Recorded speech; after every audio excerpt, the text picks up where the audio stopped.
Hello everyone, welcome to Score Better. This is Jagriti. In this video we discuss heredity and environment, जिसको कि हम हिंदी में आनुवंशिकता एवं पर्यावरण कहते हैं। हम इस वीडियो में समझेंगे कि क्या असर पड़ता है हेरिडिटी और एनवायरनमेंट का एक इंसान के विकास और उसकी डेवलपमेंट के ऊपर। हम यह भी जानेंगे कि केवल हेरिडिटी का असर पड़ता है कि केवल एनवायरनमेंट का या दोनों का ही असर पड़ता है। ये सीरीज़ ऑफिशियल सिलेबस के अकॉर्डिंग है। आप किसी भी टीचिंग एग्ज़ाम से जुड़े हैं, चाहे वो सी-टेट, एस-टेट, KVS, TSSP, ये आपको हेल्प करेगा। ये बहुत ही इंटरेस्टिंग और छोटा सा टॉपिक है। आपको किसी भी टीचिंग एग्ज़ाम को क्रैक करने के लिए देख रहे हैं, आपको उसमें हेल्प करेगा। यदि आप नॉर्मली देख रहे हैं तो आपको एक ह्यूमन की डेवलपमेंट कैसी होती है ये एक बेहतर तरीके से जानने में, समझने में मदद करेगा। तो चलिए शुरू करते हैं हम अपने आज के टॉपिक से, heredity and environment. Topic to be discuss, क्या क्या टॉपिक आज हम डिस्कस करेंगे एक बार ब्रीफ में हम देख लेते हैं। सबसे पहला है हेरिडिटी, उसको समझेंगे। फिर आइडेंटिकल एंड फ्रैटर्नल ट्विन्स क्या होते हैं उनको समझेंगे, हर बार प्रीवियस ईयर में पूछा जाता है। फिर जोहान क्रेगर मेंडल जो फादर ऑफ हेरिडिटी हैं, थोड़ा सा इनको देखेंगे। फिर नेचर वर्सेस नर्चर है। फिर significance of heredity and environment. फिर इसके बाद what is more important, heredity और एनवायरनमेंट दोनों में से क्या चीज़ ज़्यादा इंपॉर्टेंट है उसको समझेंगे। एजुकेशन इम्प्लीकेंस, टीचर कैसे अपनी डेली लाइफ में इसको इम्प्लीमेंट कर सकती है उसको समझेंगे। फिर who is responsible for the birth of girl child उसको देखेंगे। फिर लास्ट में हम कुछ प्रीवियस ईयर के क्वेश्चन सॉल्व करेंगे। ओके, चलिए शुरू करते हैं। हेरिडिटी को अगर हम सिंपल टर्म्स में समझें तो ये हमारे अंदर बाय बर्थ आती हैं, ठीक है। ये हमारे पेरेंट्स से हमारे अंदर आती हैं, जीन्स के थ्रू ट्रांसफ़र होती हैं हमारी बॉडी में। चाहे वो हमारी, आप देख सकते हैं इस इमेज के अंदर, ये हमारे, जैसे कि ये बच्चा है छोटा सा और इसके बाल का कलर इसकी मॉम के थ्रू से आया है, और इसके जो ईयर्स हैं इसके पापा के तरीके दिखते हैं। इसके आइज़ का कलर ब्लू है तो इसके मॉम के पास से आया है। इसके हेयर का कलर है, तो ये सारी चीज़ें। ये बच्चे की हाइट है, तो जितना मैंने बताया कि आपके पेरेंट्स की जितनी हाइट है उसके ही आसपास है, उससे थोड़ा कम या ज़्यादा ही होगा बच्चे की हाइट। तो ये सारी चीज़ें आपकी हेरिडिटी के थ्रू आती हैं। ये सारी चीज़ें आपका जीन के थ्रू ट्रांसफ़र होती हैं आपकी बॉडी में, आपके पेरेंट्स के थ्रू, आपके फोरफादर्स के थ्रू, आपके एंसेस्टर्स के थ्रू। ये इसको हम हेरिडिटी कहते हैं। इसके अंदर 46 क्रोमोसोम्स होते हैं। क्रोमोसोम्स आपकी हेरिडिटी जीन के थ्रू ट्रांसफ़र होते हैं, जो कि मेल में 23 क्रोमोसोम्स होते हैं और फीमेल में भी 23 क्रोमोसोम्स होते हैं। दोनों मिलके आपको 46 क्रोमोसोम्स देते हैं। अगर हम पेयर की बात करें तो 23 पेयर होते हैं, और अगर हम टोटल देखें तो 46 क्रोमोसोम्स होते हैं। क्रोमोसोम्स 23 प्लस अगर हम करेंगे तो 46 का पेयर बनता है, ठीक है। अगर हम बात करें तो 22 पेयर जो होता है, हाँ, जिससे कि टोटल 23 पेयर होता है, उसमें से जो 22 पेयर होता है उसको हम ऑटोजोम्स कहते हैं। मतलब जो भी हमारा डेवलपमेंट होता है, फिजिकल, सोशल, इमोशनल, कॉग्निटिव, जो भी हम डेवलप करते हैं वो 22 पेयर के ऑटोजोम्स के थ्रू होता है। और जो लास्ट का 23rd पेयर होता है, आपका जो आखिरी जो पेयर होता है वो आपका सेक्स क्रोमोसोम होता है। सेक्स क्रोमोसोम में ये पता चलता है कि जो भी आपका बेबी है वो मेल है कि फीमेल है, ठीक है, उसका सेक्स डिफाइन करता है। तो सेक्स क्रोमोसोम्स में आपको अगर फीमेल बेबी रहेगा तो आपका एक्स क्रोमोसोम होगा, अगर आपका वही मेल होगा तो XY क्रोमोसोम होगा। आपको इस चीज़ का ध्यान रखना है कि अगर आपका फीमेल क्रोमोसोम्स के बारे में पूछ रहा है तो XX क्रोमोसोम है, और अगर आपको मेल क्रोमोसोम्स के बारे में बताना है तो XY क्रोमोसोम है, ठीक है। ये हम ज़्यादा डिटेल में नहीं पढ़ेंगे, ये साइंस का पार्ट है, अभी हम पेडागोजी पढ़ रहे हैं, ठीक है। तो इसमें क्या है कि आपको ये सारी बेसिक चीज़ें आपको पता होनी चाहिए कि जो हेरिडिटी होती है बेसिकली आपको यही सब डिटरमाइन करती है कि आपका जो भी आप इनहेरिट करते हो, जो भी आप इनर क्वालिटीज़ इनहेरिट करते हो, और जो भी आपका सेक्स जो डिटरमाइन होता है कि आप मेल हो कि फीमेल हो, ये सब कैसे होता है, तो ये आपकी हेरिडिटी ही डिफाइन करती है। अब हम बात करते हैं आइडेंटिकल और फ्रैटर्नल ट्विन्स की। इससे प्रीवियस ईयर में काफ़ी क्वेश्चंस आए हैं, तो आपको यहाँ समझना है कि फैटर्नल ट्विन्स क्या होते हैं। देखिए फैटर्नल ट्विन्स क्या होते हैं कि जो एग होता है, जो भी ओवम होता है, जो भी दो अलग अलग एग से, दो अलग अलग ओवम से जो बेबी होते हैं, तो उसको हम फैटर्नल ट्विन्स कहते हैं। आप यहाँ पे देखेंगे कि 2 सेट ऑफ एग होते हैं और स्पर्म होता है, तो उससे जो भी बेबी होते हैं उसको फैटर्नल ट्विन्स कहते हैं। और ये 2 अलग सेक्स के भी हो सकते हैं। मान लीजिए कि एक लड़का है और एक लड़की है, तो दोनों अलग अलग ओवम में रहेंगे, ठीक है।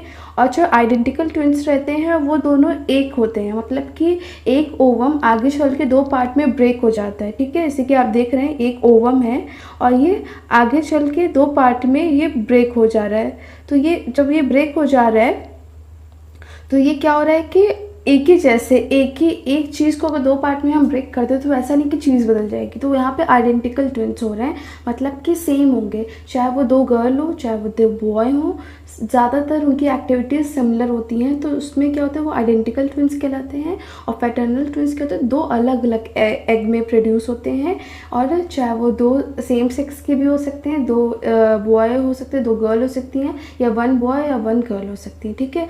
यहाँ पे आपको समझ में आ गया होगा कि पैटर्नल आइडेंटिकल ट्विन्स क्या होते हैं। आगे हम बात करते हैं। देखिए आइडेंटिकल जो होते हैं उनको हम मोनोजाइगोटिक भी कहते हैं। मोनोजाइगोटिक का मतलब सिंगल मतलब कि मोनो, ठीक है। जब एक एग 2 पार्ट में ब्रेक हो जाए, जब एक सिंगल एग 2 पार्ट में ब्रेक हो जाए उसको हम मोनोजाइगोटिक कहते हैं। और फैटर्नल में कहते हैं कि 2 अलग अलग होते हैं, ठीक है। 2 अलग अलग एग सेल होते हैं, उसके अंदर जो भी एक डिफरेंट होते हैं, मतलब कि आपका एक बॉय भी हो सकता है, एक में गर्ल भी हो सकती है, हाँ, या फिर दोनों में बॉय दोनों में गर्ल, ये डिफरेंट ओवम से रिलीज़ होते हैं, ठीक है।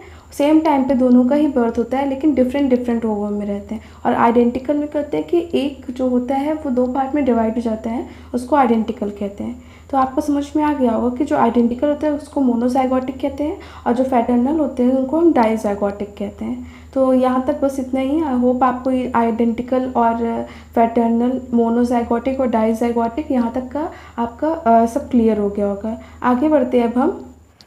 अगर हम लॉ ऑफ हेरिडिटी की बात करते हैं तो ये हमें दिया गया है जॉन ग्रेगर मेंडल, जिनको कि हम हेरिडिटी के पिता भी मानते हैं, जिनको कि हम फादर ऑफ हेरिडिटी पूछा जाए तो ये जॉन ग्रेगर मेंडल है, ठीक है। आप इनकी इमेज यहाँ पे देख सकते हो। इन्होंने 3 लॉ दिए हैं, law of secretion, law of independent assortment, law of dominance. तो लॉ ऑफ सीक्रेशन क्या है? लॉ ऑफ सीक्रेशन में ये है कि सीक्रेशन को हम समझते हैं पृथकीकरण में मतलब ये है कि आप कोई भी, आपके अंदर कोई भी चीज़ है, कोई भी ट्रेट है आपकी फैमिली में, जैसे कि सब आपके घर में लंबे हैं, ठीक है, एक ट्रेट चला रहा है आपकी फैमिली का, ये जीन है कि आपके घर में सब लंबे हैं। तो ऐसा नहीं है कि सब लंबे हैं तो आप भी सबके तरीके लंबे ही हो जाएंगे। एक मान लीजिए कि आपकी एक पीढ़ी में सब लंबे हैं, तो मान लीजिए कि दूसरी पीढ़ी में वो चीज़ फॉलो नहीं हुई हो सकता है कि कोई ऊपर कोई नीचे ऐसा कुछ हाइट हो, ठीक है। फिर आपके नेक्स्ट जनरेशन में वो चीज़ फिर से प्रोमिनेंट हो गई हो, फिर से वो मतलब कि एकदम से डोमिनेंट कर गई। तो पहले में सीक्रेशन में क्या है कि कोई चीज़ आपकी फैमिली में, कोई एक ट्रेट है, कोई आपके अंदर जीन है, लेकिन वो सेग्रीगेट नहीं कर पाया, वो पृथकीकरण वो हट गया वहाँ से उस जनरेशन के लिए, ठीक है। फिर आता है law of independent assortment. Law of independent assortment में ये है कि जैसे कि मैंने बताया कि आपकी फैमिली में कोई ट्रेट है, वो चीज़ चली आ रही है, ठीक है, लेकिन वो ज़रूरी नहीं है कि वो चीज़ आपके अंदर भी हो, ठीक है। वो हो सकता है कि एक जनरेशन में हो, दूसरी जनरेशन में वो बिल्कुल शांत हो जाए और वो फिर तीसरी जनरेशन में वो बिल्कुल दिखने लगे। तो इंडिपेंडेंट होती है, कोई भी चीज़ फिक्स नहीं होती, कोई भी चीज़ डिपेंड नहीं होती है कि ये होनी ही होनी है, ये हो भी सकती है और नहीं भी हो सकती है। ये डिपेंड करता है कि क्या चीज़ प्रोमिनेंट है। मान लीजिए कि आपके घर में सब लंबे के साथ सब गोरे भी हैं, तो हो सकता है कि कोई एक चीज़ दोनों में से हो, कोई एक चीज़ प्रोमिनेंट हो सकता है या तो सिर्फ सब लोग गोरे ही होंगे उस जनरेशन में, या तो हो सकता है कि उस जनरेशन में सब लोग लंबे ही होंगे, कोई एक चीज़ प्रोमिनेंट होगी। तो कोई जब एक चीज़ प्रोमिनेंट होती है, 2 में से एक चीज़, तो उसको लॉ ऑफ इंडिपेंडेंट असॉर्टमेंट कहते हैं। लॉ ऑफ डोमिनेंस में क्या होता है, जैसे कि मैंने बताया कि कोई चीज़ बीच में सेग्रीगेट कर गई हो, पृथक कर गई हो, लेकिन बाद में वो डोमिनेंट कर गई हो, है ना, बाद में वो चीज़ डोमिनेंट हो गई हो कि हाँ वो फिर से वापस वापस आ गई हो। जैसे कि आपके फोर फादर्स में, आपके पेरेंट्स में किसी को कोई डिज़ीज़ है, ठीक है, वो डिज़ीज़ उस जनरेशन में प्रोमिनेंट है, मतलब कि एकदम पीक पे है, सबको है वो डिज़ीज़, ठीक है, चाहे आप कोई भी डिज़ीज़ ले सकते हैं। हाँ, मान लीजिए कि आप एक छोटा सा एग्जांपल आप ऐसे सोच लीजिए कि आपके किसी ग्रैंडफादर को कैंसर हुआ था, ठीक है, लेकिन आपके जो फादर की जनरेशन है उसमें किसी को भी नहीं हुआ वो डिज़ीज़, ठीक है, लेकिन जब आपके बाद आपकी नेक्स्ट पीढ़ी आती है तो उसमें किसी को हो जाता है। तो क्या हुआ कि एक जगह पे वो चीज़ आपके जीन में तो है, लेकिन वो एक जगह पे सेग्रीगेट कर गया और एक जगह पे डोमिनेट कर गया। जब सेग्रीगेट कर रहा है तो वो लॉ ऑफ सेग्रीगेशन में चला जाएगा, जब वो डोमिनेट कर रहा है तो वो लॉ ऑफ डोमिनेंस में चला जाएगा, और लॉ ऑफ इंडिपेंडेंट असॉर्टमेंट में कोई एक ट्रेट आएगा, चाहे वो तो आपके घर में सब लंबे हैं तो आपके अंदर कोई एक हाइट का ट्रेट आ जाएगा, आपके घर में सब गोरे हैं तो कोई गोरे का ट्रेट आ जाएगा, मतलब कि दो में से कोई एक फैक्टर चलेगा, तो वो लॉ ऑफ इंडिपेंडेंट असॉर्टमेंट हो जाता है, ठीक है। होप आपको ये चीज़ समझ में आई होगी। फिर आपका आता है एनवायरनमेंट। एनवायरनमेंट अब क्या होता है कि जैसे कि मैंने बोला, एनवायरनमेंट का मतलब होता है पर्यावरण। पर्यावरण से आप समझ सकते हैं कि जो भी हमारे आसपास की सराउंडिंग होती है, जो भी हमारा एक तरीका होता है, जैसे कि हमारा एक पालन पोषण होता है, जो भी चीज़ें होती हैं उसको हम एनवायरनमेंट कहते हैं। तो एक्सेप्ट जीन, मतलब कि जो भी हेरिडिटी, जो भी हमारे जीन को छोड़ के, एक्सेप्ट जीन, उसको छोड़ के बाकी जो कुछ भी बचता है वो हमारा एनवायरनमेंट के अंदर आता है। एनवायरनमेंट में हमारा फिजिकल, सोशल, मॉरल, ये सारी चीज़ें ही हमारे एनवायरनमेंट के अंदर आ जाती हैं। Nature versus nurture.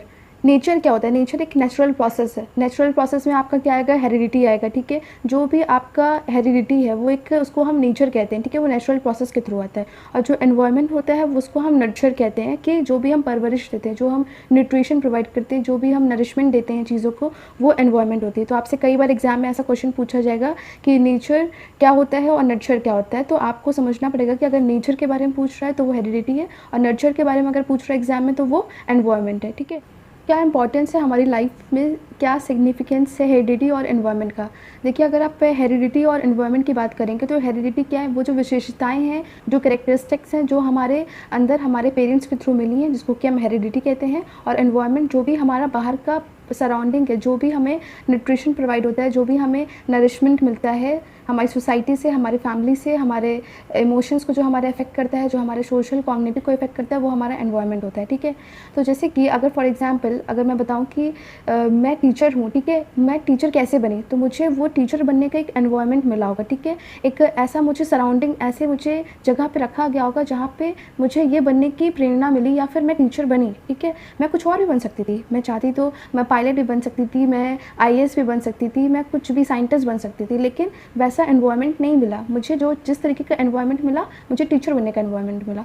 तो आपको एनवायरनमेंट कैसा मिलता है? हाँ, सबके अंदर सारी क्वालिटीज़ होती हैं। ऐसा नहीं कि जो साइंटिस्ट होते हैं उनके यहाँ कुछ IQ का बात होता है, लेकिन अगर आप एनवायरनमेंट की बात करें तो एनवायरनमेंट बहुत ही इंपॉर्टेंट फैक्टर रोल प्ले करता है हमारी लाइफ में। अगर आपको किसी की भी लाइफ बदलनी है, जैसे कि JB वॉटसन कहते हैं कि एक चोर को भी, आप एक चोर की फैमिली से निकला हुआ बच्चा भी एक बहुत अच्छा पुलिस मैन भी बन सकता है। तो वो कैसे हो सकता है? केवल एक एनवायरनमेंट फैक्टर होता है।